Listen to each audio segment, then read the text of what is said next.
5 से 6 साल बाद जो फ़ोन नहीं चलाने वाला बालक है और जो फ़ोन चलाने वाला है, उसमें इतना अंतर हो जाएगा कि आप देखेंगे जिसने फ़ोन कभी उठाया नहीं है, आज वो बहुत व्यस्त है, बहुत फ़ोकस्ड है, बहुत सक्सेसफुल है। जो फ़ोन तब चला रहा था 5 साल पहले, वो आज भी फ़ोन ही चला रहा है। चीज़ होती है एको चैम्बर करके, इंग्लिश में एक वर्ड है एको चैम्बर। मैं देखता हूँ मेरे दोस्त बताते हैं कि रील्स में आजकल ये बहुत ट्रेंड में चल रहा है, ये चीज़ बहुत चल रही है। उससे एक दिक्कत क्या आती है, आपके ना दिमाग में वो चीज़ फँस जाती है कि आजकल ये फ़ोन ट्रेंड में है, ये जूता ट्रेंड में है, ये गाना ट्रेंड में है, ये रील ट्रेंड में। उसी को सुनते रहोगे, 4 लोगों से सुनोगे, 5 लोगों से सुनोगे, वो आपके ज़हन में बैठ जाती है। जब वो हो जाता है तो आप कोई अच्छी अपॉर्च्युनिटी जहाँ पे आप फ़ोकस कर सकते हैं, आप वहाँ से फ़ोकस खो कि देते हैं। टॉप बनने के लिए इस बच्चे को कितना पढ़ना चाहिए, कितना खेलना चाहिए, क्या हाँ कुछ करना दोस्तों, चाहिए? मैं सलीम और आप देख रहे हैं नमस्कार भारत। मेरे साथ वो शख्सियत हैं जिन्होंने सीबीएसई बोर्ड में 10वीं और 12वीं में टॉप किया और टॉप करने के बाद किस दिशा में ये गए और कहाँ पर आजकल पढ़ाई कर रहे हैं, और टॉप करने के लिए इनके पीछे का जो कारण था वो भी जानेंगे। आज कोहुंड जो करनाल है, एसडी हरित मॉडर्न स्कूल, यहाँ पर वार्षिकोत्सव है। गूगल बॉय कौटिल्य पंडित इस स्कूल से निकले हैं और यहाँ की आज बच्चों की प्रस्तुति देखने के लिए as a chief guest Hiteshwar Sharma हमारे साथ हैं। सबसे पहले नमस्कार भाई साहब। नमस्कार। टॉप किया आपने, कैसा लगा जब रिजल्ट आया? दोनों एक बार तो चलो कह देते हैं कि कई बार ऐसा होता है, लेकिन डबल उसी चीज को बरकरार रखना बड़ी वो होती है, लेकिन आपने बरकरार रखा अपने परिवार को, अपने गुरुओं की इन आकांक्षाओं को, उन महत्व जो उन्होंने रखी थी उनको। कैसा लगा जब आपने रिजल्ट देखा? सबसे पहले फीलिंग क्या थी? सबसे पहले रिजल्ट जो मेरा था वो मुझे मेरी मम्मी ने बताया था। हम्म। उन्होंने बताया कि रिजल्ट आ गया है, फिर मैंने उनके साथ ही चेक किया था। तो सबसे पहली खुशी जो उनके चेहरे पे थी, मेरे फादर के चेहरे पे जो खुशी थी, मेरी दादी के चेहरे पे जो खुशी थी, वो छवि मेरे दिमाग में आती है। उनको देख के बहुत खुश हुआ था और आगे भी मेहनत करने की मुझे हिम्मत मिली थी। फिर उसके बाद मैं स्कूल गया, अपने टीचर्स को मिला, अपने दोस्तों से मिला, तो उनमें जो उत्साह मैंने देखा, स्कूल के लोगों ने जिन्होंने मेहनत की थी मेरे इस रिजल्ट के लिए, मेरे टीचर्स ने, प्रिंसिपल ने, उनसे मिला, उनका आशीर्वाद प्राप्त हुआ।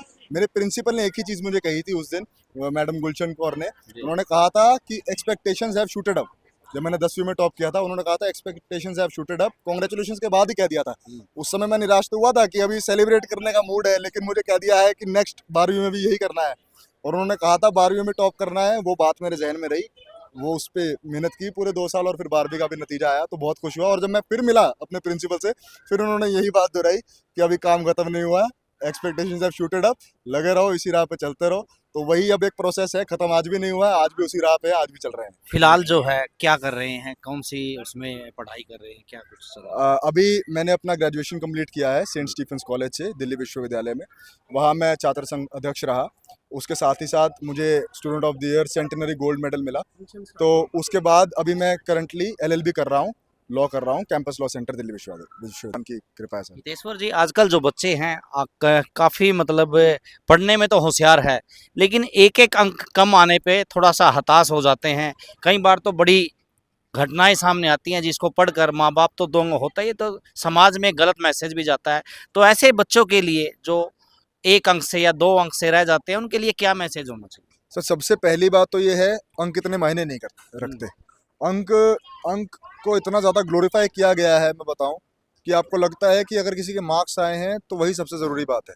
मैं जिस स्कूल में पढ़ा हूँ, भवन विद्यालय पंचकुला, उसके बाद मैं जिस कॉलेज में पढ़ा हूँ सेंट स्टीफेंस कॉलेज, और जहाँ पढ़ रहा हूँ कैंपस लॉ सेंटर, तीनों जगहों में मैंने एक चीज़ देखी है कि मेरे जो मित्र हैं, दोस्त हैं, अलग अलग फील्ड में, कोई स्पोर्ट्स पर्सन बहुत अच्छा है, उससे कुछ सीखने को है, कोई सिंगिंग में, म्यूजिक में बहुत अच्छी रुचि है उसकी और बहुत अच्छे हैं उसमें, that is very good. Problem जो समाज के लिए वो ये है, जो डिस्ट्रैक्शन आपको ट्रैक से बाहर ले जाए। कोई ऐसी चीज़ है, अब आप फ़ोन ज़्यादा चला रहे हैं, you are not productive. Phone चला के भी आप प्रोडक्टिव हो सकते हो, सम पीपल आर इन्फ्लुएंसर्स या कुछ अच्छा काम भी कर रहे हैं, लेकिन अगर आप भेड़ चाल से चलेंगे कि लाइक्स की जो दुनिया है, फॉलोअर्स की जो दुनिया है, या उसके बाद अब आर्टिफिशियल इंटेलिजेंस आ गया, तो जो शॉर्टकट के जो तरीके हैं, और आजकल नशे नशे की जो प्रॉब्लम है कॉलेज स्टूडेंट्स में, ये सब ज़्यादा बड़े मुद्दे हैं। अंक मैटर नहीं करते। अंक अगर आपके 5 कम भी हैं, 6 कम भी हैं, आपको ये मानना चाहिए कि मैं सही राह पे हूँ, मैं अपने माता पिता का सम्मान करता हूँ, बड़ों की इज्जत करता हूँ, सबसे सीखने के लिए अपना दिमाग खुला रखता हूँ। जिसके सबसे ज़्यादा अंक आ गए, आप मान लीजिए मेरे अगर 10वीं में अंक आ गए, पूरे अंक भी आ गए, तो मैं अगर ये सोचना शुरू कर दूं कि मुझे सब आता है, लर्निंग स्टॉप्स। जिसकी लर्निंग स्टॉप हो गई ना, वो जिंदगी में वहीं पे फिर वो 10वीं की अचीवमेंट रह जाएगी। Learning is a routine process, daily process है, सीखते रहिए। गलतियां सबसे होती हैं, गलतियां दोहरानी ना, हो, ये ज़्यादा इंपॉर्टेंट है। आप दोहराए ना गलती, चाहे वो अंकों में है चाहे लाइफ में है, उसको रिपीट ना करना बड़ी बात है। गलतियां सबसे होती हैं, और यही है कि अगर आप सही पथ पे चलते रहेंगे, डिस्ट्रैक्शंस अवॉइड करते रहेंगे, nothing is difficult, everything is achievable. मेरे ख्याल से देश में आप पहले बच्चे ऐसे हैं जिन्होंने 10वीं में भी और 12वीं भी सीबीएसई फर्स्ट किया है। तो ऐसे में कुछ आगे सिविल सर्विस में जाने का मन है या क्या करने का मन क्या है? मेरा शुरू में, जब मैं पहले भी इंटरव्यू दिया करता था 10th-12th के टाइम में, एक ही बात बोलता था, मेरी रुचि पब्लिक सर्विस में है।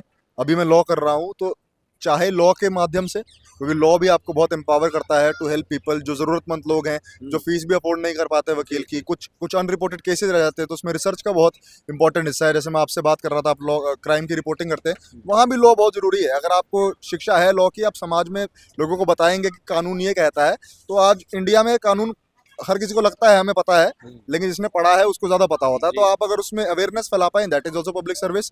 मैं अपने कॉलेज में सोशल सर्विस लीग से जुड़ा हुआ था, मेरे एजुकेशन सेक्टर से मेरी बहुत रुचि है, तो हम वहाँ पे गरीब बच्चों को पढ़ाते थे विद्या ज्योति कार्यक्रम के तहत। उसमें हम कॉलेज के भी जो नॉन टीचिंग स्टाफ है उनका सर्वे करवाते थे, उनकी क्या ज़रूरतें हैं, उनके बच्चों की पढ़ाई की ज़रूरत है, हम उनके लिए काम करते थे। तो मेरी उन सेक्टर्स में रुचि है। Civil services is a great platform. अगर कल को मैं परीक्षा देता हूँ सिविल सर्विसेज की भी, तो उसमें मैं बहुत रुचि रखता हूँ।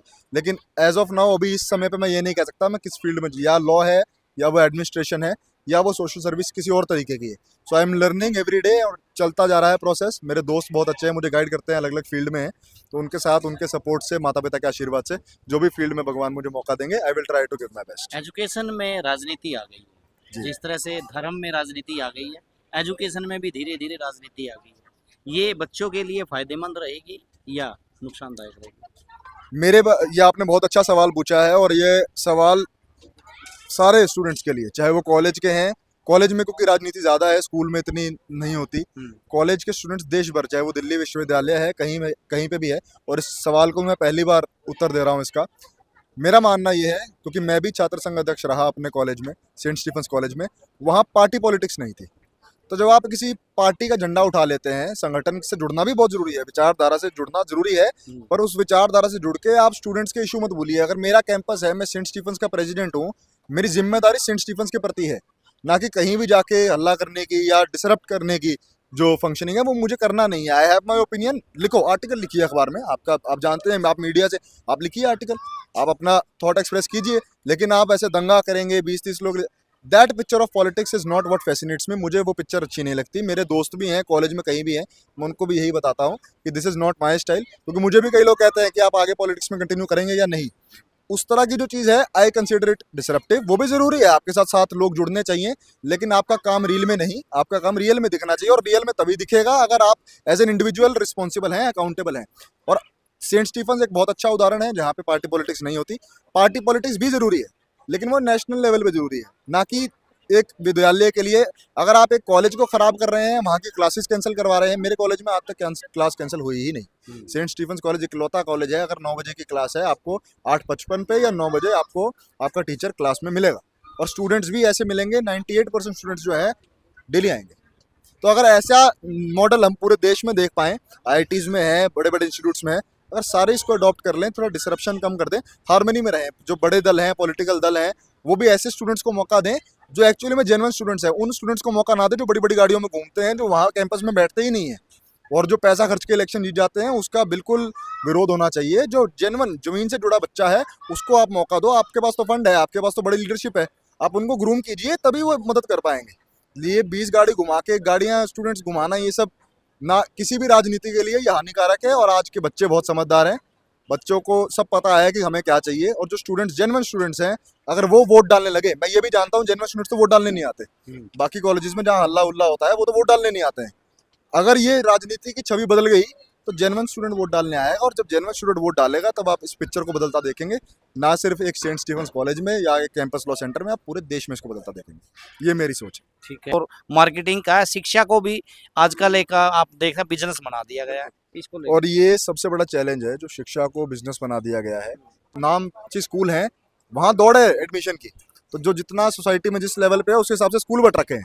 और ये, जैसे हम जाति की बात करते थे और करते थे, जो स्कूल का जो बंटवारा है, जो मैं बड़े शहरों में देख के आया, मैं तो वहाँ नहीं पढ़ा हूँ, मैं तो अब कॉलेज में पढ़ा हूँ। कॉलेजेस में भी ऐसे है, कॉलेज को आप रैंकिंग देते हो कि मैं पहले नंबर पे हूँ, 10वें नंबर पे हूँ। 10वें नंबर वाला भी कुछ बन जाएगा, शायद पहले नंबर वाला कुछ बने ही ना। तो ये जो रैंकिंग है मुझे ही ज़्यादा समझ में नहीं आती किस बेस पे बनती है, क्या बनता है। और ये जो मार्केटिंग का दौर है, जो स्कूल्स हो गए ये बड़े बड़े, ranking ठीक है या गलत है? सर रैंकिंग तो 4 चीज़ में शायद किसी और का कॉलेज अच्छा हो सकता है, 5 चीज़ में शायद मेरा अच्छा हो सकता है, मेरा ऐसा भी हो सकता है बेस्ट कॉलेज हो लेकिन स्पोर्ट्स में सबसे खराब हो, या किसी और चीज़ में सबसे खराब हो। तो आप रैंकिंग में अगर मुझे नंबर 1 डाल दोगे, वो 1 की परिभाषा क्या है? और वो आजकल तो चलो कंपटीशन का दौर है, आदमी को सब्जेक्ट, हर कॉलेज में अलग सब्जेक्ट हैं, हर कॉलेज में अलग इंफ्रास्ट्रक्चर है, हर कॉलेज में अलग प्रोफेसर है। आप सब्जेक्ट वाइज आपको जो सब्जेक्ट पसंद है उसको चुनिए। आपको जहाँ पे इंफ्रास्ट्रक्चर अच्छा मिल रहा है, आपको फैसिलिटी अच्छी मिल रही है, आपकी रुचि के हिसाब से आप उसको चुनिए। रैंक 1 को देख के कॉलेज चुनना बहुत बड़ी बेवकूफ़ी है। और रैंकिंग आजकल मेरे हिसाब से मार्केटिंग की एक स्कीम है, रैंकिंग कोई रियल पिक्चर नहीं दिखाती। नज़र से जो देश का शिक्षा का ढांचा है, अभी नई शिक्षा भी आ गई है, क्या लगता है कहाँ सुधार होना चाहिए? ठीक है, क्योंकि लोग जो बड़ी चीज़ें हैं, आप विदेशों की बात करें, उनकी तुलना में तो काफ़ी पीछे हैं हम। आपकी नज़र से क्या होना चाहिए शिक्षा में? देखिए, भारत जो देश है बहुत डाइवर्स कंट्री है। नई शिक्षा नीति भी आई है, कुछ लोग उसको क्रिटिसाइज करेंगे। अब ये एक सबसे बड़ी प्रॉब्लम क्या है, ये पॉलिटिकल सवाल बन जाता है कि आप नई शिक्षा नीति को आप सपोर्ट करते हैं या उसके विरोध में बोलते हैं। मैं ना विरोध में बोलूंगा, ना मैं सपोर्ट में बोलूंगा। मैं एक स्टूडेंट हूँ, मैं वो बात बोलूंगा जो मुझे सूट करती है। मैंने अपने जूनियर देखे हैं, जब मेरे कॉलेज का टाइम था उस टाइम एनईपी इम्प्लीमेंट नहीं हुई थी। मैंने अपने जूनियर देखे हैं, वो 5 बजे तक क्लास ही लगाते रहते क्योंकि उनके नंबर ऑफ लेक्चर्स बढ़ गए। ये एक प्रॉब्लम है। लेकिन एनईपी में कुछ नए कोर्स इंट्रोड्यूस हुए हैं, शायद वो प्रैक्टिकल स्किल्स के लिए अच्छे हैं, वोकेशनल ट्रेनिंग के लिए अच्छे हैं। ये अच्छी बात है, क्योंकि मैं कोई राजनीति किसी पॉलिटिकल पार्टी का पार्ट नहीं हूँ। मैं इसको बता सकता हूँ, बेटर वे में बता सकता हूँ। डिस्कशंस जो हैं वो एकेडमिक होनी चाहिए, ना कि किसी एजेंडा ड्रिवन होनी चाहिए। जब तक एकेडमिक डिस्कशन रहेगी, कोई भी नीति आएगी, तो people have the right, people have the authority to get these laws changed. जो भी इसमें खामियां होंगी उन पे काम होना चाहिए। No legislation, nothing should be permanent. हम समय के साथ आगे बढ़ते जा रहे हैं। अब मैं 5 साल पहले की बात करूं तब तो आर्टिफिशियल इंटेलिजेंस थी ही नहीं। तो मैं तब कोई नीति बन रही है, कुछ बन रहा है, तो मुझे कैसे पता? जब हम आगे धीरे धीरे आगे बढ़ रहे हैं, things should change over time. People should give feedback which is not agenda driven, but which is specific to students welfare. और स्टूडेंट्स के वेलफेयर की जब जब बात होगी, चाहे नई शिक्षा नीति हो या कोई पुरानी नीति हो, कोई एनसीईआरटी का सिलेबस रिवीजन हो, सब चीज़ें स्टूडेंट ड्रिवन होनी चाहिए। बॉटम अप अप्रोच होना चाहिए, ना कि टॉप डाउन अप्रोच। चलो एक छोटी सी ये पूछ लेते हैं आपकी, जो आप 10वीं में और 12वीं में सीबीएसई टॉप किया, तो अक्सर बच्चे ये देखते हैं कि क्या इनकी जीवनी रही होगी, कैसे ये कितना खेलते होंगे, कितना खाते होंगे, क्या कितने समय में ये पढ़ते होंगे। तो एक जिज्ञासा रहती है हर माँ बाप की कि मेरा बच्चा भी कौटिल्य बने, मेरा बच्चा भी आपकी तरह बने। इस तरह की जिज्ञासा सभी माँ बाप की है। तो आपसे एक सवाल ये है कि टॉप बनने के लिए इस बच्चे को कितना पढ़ना चाहिए, कितना खेलना चाहिए, क्या कुछ करना चाहिए? सबसे पहली जो चीज़ आपको करनी पड़ेगी वो है सोच। मुझे मेरे पिता ने हमेशा एक बात बताई थी कि हमेशा जो सोच रखो, जो एम रखो, अपनी पहुंच से बाहर रखो। जब जो आपकी चीज़ पहुंच में है वो तो हो ही जाएगी, वो तो मेहनत करोगे आज नहीं तो कल हो जाएगी। लेकिन अगर आपने सोच अपने लेवल के बाहर की रखी है, आपको ज़्यादा प्रेशर बनेगा, आपको ज़्यादा मोटिवेशन मिलेगी, आप ज़्यादा मेहनत करोगे। शायद वहाँ पहुँचोगे नहीं पहुँचोगे वो भगवान की मर्जी है, काबिल जरूर हो जाओगे। वो मेहनत करते करते काबिल हो जाओगे। घंटे मैंने आज तक गिने नहीं है पढ़ाई के। मैं स्पोर्ट्स पर्सन भी रहा हूँ, हरियाणा के लिए अंडर 17 क्रिकेट खेल रखा हूँ, कप्तान रहा हूँ पंचकुला का। तो जब ये सब चीज़ें भी कर रहा था तो क्रिकेट वालों को पता नहीं होता था कि ये पढ़ाई भी कर रहा है, पढ़ाई वालों को पता नहीं होता क्रिकेट भी खेल रहा है। व्यस्त रहा, इंस्टाग्राम अकाउंट बनाना नहीं पड़ा, फेसबुक अकाउंट बनाना नहीं पड़ा। उस टाइम पे स्कूल से आता था क्रिकेट खेलने, 2-3 घंटा किट बैग उठा के ताऊ देवीलाल स्टेडियम में प्रैक्टिस करता था। उसके बाद शाम को आके मैं अपनी पढ़ाई करता था, होमवर्क खत्म करके जो टेस्ट हैं या कुछ है, टेस्ट को हमेशा सीरियसली लिया। यूनिट टेस्ट है, प्री बोर्ड है, हमेशा ऐसे माना कि यही बोर्ड है, यही फाइनल एग्जाम है। अपने आप रिवीजन होते गए और एक प्रोसेस था, इंजॉय किया उस प्रोसेस को। मुझे भी नहीं पता था कि मैं टॉप कर जाऊंगा, सच बताऊं कभी सोचा भी नहीं था। आज भी मुझे लगता नहीं मैंने किया है नहीं किया, क्योंकि मैं उस प्रोसेस को एंजॉय कर रहा था, व्यस्त था। धीरे धीरे चीज़ें होती रहती हैं, भगवान का आशीर्वाद है, आप लोगों का आशीर्वाद है, हो जाता है। तब अच्छा लगता है कि हाँ मैंने टॉप किया। लेकिन उससे पहले टॉप करना एक ऑब्सेशन नहीं है। Enjoying the process is important. सोच ऊंची रखनी बहुत जरूरी है। मेरे टीचर्स ने, प्रिंसिपल ने कहा आप फर्स्ट आ सकते हो, कह दिया, दिमाग में फंस गया, सोच लिया कि हाँ शायद हो सकता है। हंसना नहीं अपने ऊपर कि यार मैं कैसे करूंगा, मैं कैसे कर पाऊंगा, हमारे स्कूल से कभी किसी ने किया नहीं है। तो बस अगर सोच आपने उस तरह की रखी है, आपको पेरेंट्स का आशीर्वाद है, टीचर्स का आशीर्वाद है, तो कुछ भी अचीवेबल है। और मेरी शुभकामनाएं हैं जो भी सुन रहे हैं, पेरेंट्स या जो भी स्टूडेंट सुन रहे हैं आपके माध्यम से, मेरी शुभकामनाएं हैं कि आप जो भी करेंगे, जिस भी फील्ड में जाएंगे, स्पोर्ट्स में या फिर पढ़ाई में या फिर किसी आर्ट्स के फील्ड में, कला के फील्ड में, आप बहुत अच्छा करेंगे। अपने माता पिता के लिए हमेशा ग्रेटफुल रहिए, भगवान का नाम लेते रहिए और ऐसे ही जो भी आप कर रहे हैं उसको अच्छी तरह से कीजिए, फुल डेडिकेशन के साथ। लेकिन आज का जो दौर है, एआई भी आ गया, इंस्टाग्राम, फेसबुक, यूट्यूब, तरह तरह के जो ऐप हैं उन पे बच्चे सक्रिय हैं और अपने आप को ये मानते हैं अगर अच्छा फ़ोन ही हाथ में नहीं है तो कॉलेज में जाना भी पसंद नहीं करते। ये हर माँ बाप की समस्या है। ऐसे में क्या ये जो अकाउंट बनाते हैं, फॉलोअर्स बढ़ाने के लिए तरह तरह की चीज़ें करते हैं, उस ज्ञान में या उस पढ़ाई में बाधा है या चल जाता है इसमें से? एक चीज़ होती है एको चैम्बर करके, इंग्लिश में एक वर्ड है एको चैम्बर। मैं देखता हूँ मेरे दोस्त बताते हैं कि रील्स में आजकल ये बहुत ट्रेंड में चल रहा है, ये चीज़ बहुत चल रही है। उससे एक दिक्कत क्या आती है, आपके ना दिमाग में वो चीज़ फंस जाती है कि आजकल ये फ़ोन ट्रेंड में है, ये जूता ट्रेंड में है, ये गाना ट्रेंड में है, ये रील ट्रेंड में। उसी को सुनते रहोगे, 4 लोगों से सुनोगे, 5 लोगों से सुनोगे, वो आपके जहन में बैठ जाती है। जब वो हो जाता है तो आप कोई अच्छी अपॉर्चुनिटी जहाँ पे आप फोकस कर सकते हैं, हम वहाँ से फोकस खो देते हैं। यहाँ पे मैं उदाहरण दूंगा, जैसे हम यहाँ स्कूल में खड़े हैं, यहाँ से कौटिल्य पढ़े हैं, मुझसे 2-3 साल छोटे हैं, अभी ऑक्सफोर्ड में पढ़ रहे हैं। तो कौटिल्य का अकाउंट है, इंस्टाग्राम पे है, फेसबुक पे है, बट वो लोगों को इंस्पायर करने के लिए है। तो अगर उस तरह से है, it is a very good thing. अगर आप कुछ अच्छी चीज़ नॉलेज शेयर कर पा रहे हैं, आप अपने खुद का यूट्यूब चैनल से नॉलेज शेयर कर रहे हैं, कोई अच्छी बात बता रहे हैं, कोई आर्ट का आपका, कोई म्यूजिक का कोई आपका प्लेटफॉर्म है जिसमें आप share, that is a very good thing. वहाँ पे सोशल मीडिया एक बूम है, एक बहुत अच्छी बात है, आप कर सकते हैं, उसको आप कीजिए और पीपल विल अप्रिशिएट ऑल्सो। लेकिन अगर आप बस ये एको चैम्बर वाली चीज़ करने के लिए, फॉलो करने के लिए कि आज मैंने यहाँ खाना खाया, आज मैंने भी ये वाला कपड़ा पहना, आज मैंने ये फ़ोन किया, इससे दूसरों पे भी प्रेशर पड़ता है। और देखिए end of the day students जो है ना, स्टूडेंट्स को अभी बहुत आगे जाना है। स्टूडेंट्स जब अपने पैरों पे खड़े हो जाएंगे, कहीं बैठेंगे, तब भी मैं तो तब भी नहीं मानता, लेकिन अगर आप अपने पेरेंट्स के, जो आपको स्कूल की शिक्षा दे रहे हैं पेरेंट्स, उस पर ध्यान दीजिए। ये फ़ोन वोन मैटर नहीं करता। और इनफैक्ट फ़ोन तो अगर आपने चलाना बंद कर दिया तो मेरे को लग रहा है कि 5 से 6 साल बाद जो फ़ोन नहीं चलाने वाला बालक है और जो फ़ोन चलाने वाला है, उसमें इतना अंतर हो जाएगा कि आप देखेंगे जिसने फ़ोन कभी उठाया नहीं है, आज वो बहुत व्यस्त है, बहुत फोकस्ड है, बहुत सक्सेसफुल है। जो फ़ोन तब चला रहा था 5 साल पहले, वो आज भी फ़ोन ही चला रहा होगा। तो ये फ़र्क आ जाएगा। फ़ोन चलाइए, अच्छे के लिए चलाइए, लेकिन अगर ये डिस्ट्रैक्शन और एक कोई पेरेंट पे प्रेशर होना नहीं चाहिए। आपको लग रहा है कि आपको नहीं देना है अपने बेटे को या बेटी को फ़ोन, मत दीजिए, कोई बात नहीं, कोई प्रेशर नहीं है। कोई फ़ोन मिलने या ना मिलने से पढ़ाई रुक नहीं जाती। आजकल बच्चे कहते हैं ना हमारी पढ़ाई रुक रही है, पढ़ाई रुकती नहीं है। बट ये ज़रूर है, आप बच्चों को टाइम दीजिए। माता पिता के लिए मेरी एक छोटी सी बात है, आजकल माता पिता की एक गलती है, मेरा सक्सेस में एक बहुत बड़ा रोल है, मेरे माता पिता ने समय बहुत दिया है मुझे। तो अगर बच्चे भी कहीं ना कहीं गलत दिशा में जाएंगे तो माता पिता की भी एक थोड़ी सी इशू है। आजकल की दुनिया में माता पिता बहुत व्यस्त हैं, अपने बच्चों को समय दीजिए, नहीं तो बच्चे बाहर समय ढूंढेंगे, कुछ उल्टी हरकत करेंगे, तो अपने फोकस को खो देंगे। अगर आप अपने बच्चों को समय देंगे, अपना फ़ोन दे दीजिए पढ़ाई करने के लिए, तो पढ़ाई भी हो जाएगी और बच्चों के साथ टाइम स्पेंड करो।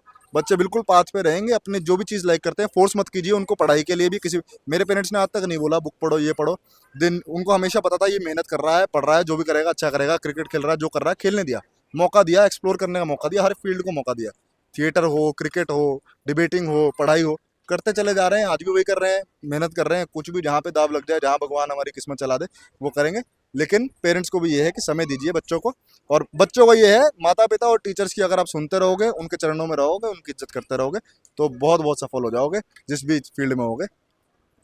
तो देश के जो टॉपर थे उन्होंने अपना जो अनुभव है, किस तरह से उन्होंने टॉप किया वो आपको बताया, और आने वाला जो भविष्य है, जैसे रियल और रील दोनों में फ़र्क बताया, क्या करना चाहिए। इन्होंने ये भी विचार साझा किया कि हर बच्चे में टैलेंट है, किसी में किसी चीज़ का, तो किसी में किसी चीज़ का, हर बच्चा जो है कर सकता है। तो किस प्रकार से इनके विचार आपको कैसे लगे, और ये मेरी आपसे भी रिक्वेस्ट है कि इस वीडियो को ज़रूर शेयर करें उस बच्चे तक, उस अभिभावक तक, ताकि वो इनके विचार सुन के, जो टॉप इन्होंने किया है, किस तरह से स्ट्रगल किया और इनके माँ बाप का किस तरह से इनके साथ सहयोग किया रहा, और गुरुजों का इन्होंने कहा कि आप अपने गुरुजी के और अपने माँ बाप के अंडर में अगर काम करेंगे तो सफलता कोई बड़ी चीज़ नहीं है। वीडियो को शेयर करें। नमस्कार, जय हिंद।